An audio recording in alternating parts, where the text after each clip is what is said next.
Avez-vous remarqué? Avez-vous déjà cherché à savoir d'où est venu le succès, la bravoure, le courage et la réussite de cet homme qu'on appelle Joseph? Avez-vous remarqué? Pas lors du premier, ni du deuxième, mais du troisième voyage de ce frère. Remarquez-vous ça? Qu'à chaque fois qu'il y a 11, quelque chose de spécial se fait. Remarquez-vous pourquoi l'année 2022 est si spéciale? Eh bien, quand le 11 est là, la révélation sort. Quand le 11 est là, quand le 11 sont là, écoutez ce qui se passe. 45, verset 3, dans un même chapitre. Joseph dit à ses frères, « Je suis Joseph, mon père, mon père, mon père. » Écoutez les discours, quand Joseph s'est fait reconnaître, il leur parlait en égyptien, par un interprète, en parabole, il ne comprenait pas. Mais maintenant, il s'est dit, « Ani Yosef ». Mais sa première phrase, « mon père ». C'est comme si tous les temps où il est passé, il a tout oublié. Mais il n'a jamais oublié son père. Remarquez-vous cela, qu'au verset 9, il leur dira, quoi? Hâtez-vous de remonter auprès de mon père. Est-ce que vous voyez ça? Vous décrirez, verset 13, à mon père,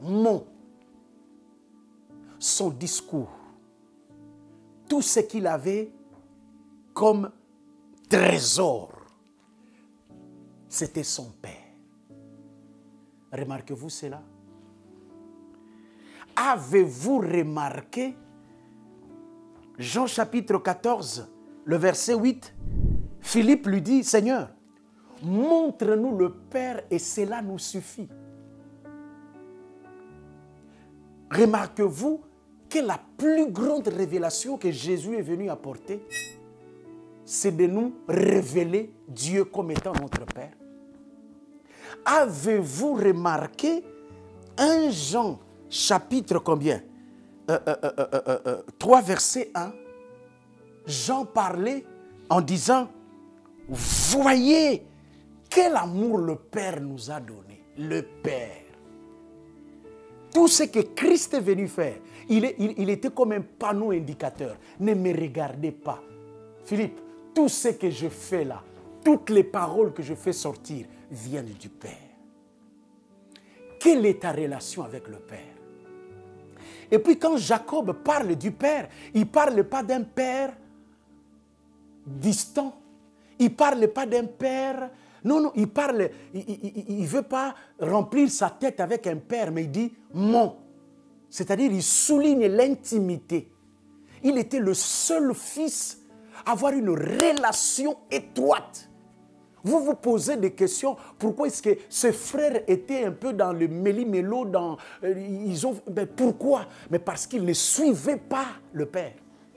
Celui qui avait l'attitude de sonder les Écritures, d'étudier la Torah, c'était celui-là qui reconnaît le Père, qui avait une relation. Regardez le 4 aspects qui montrent les relations qu'il peut y avoir entre un père et un fils. Ce que nous qualifions le 4 P. Le premier P, c'est le père est toujours présent. Toujours présent. Il est là pour ses enfants. Le deuxième P, je peux peut-être développer ça après, mais je voulais, au travers de ça, avez-vous remarqué, vous faire comprendre le 4 P. Premier P, le Père est toujours présent. Le deuxième P, le Père, il pourvoit toujours.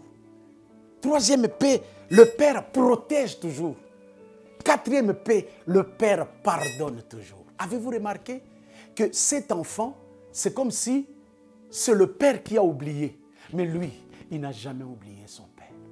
Quand, lors de la venue, sa première révélation, mon Père, il est où? Hâtez-vous d'aller lui dire. Décrivez-lui le Père. Tout ce que je fais, c'est le Père.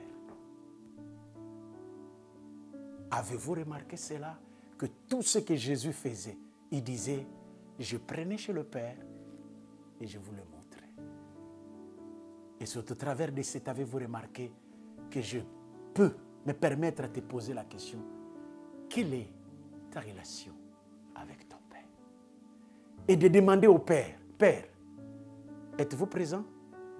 Est-ce que vous êtes en train de pourvoir? Vous protéger? Vous pardonner? Avez-vous remarqué?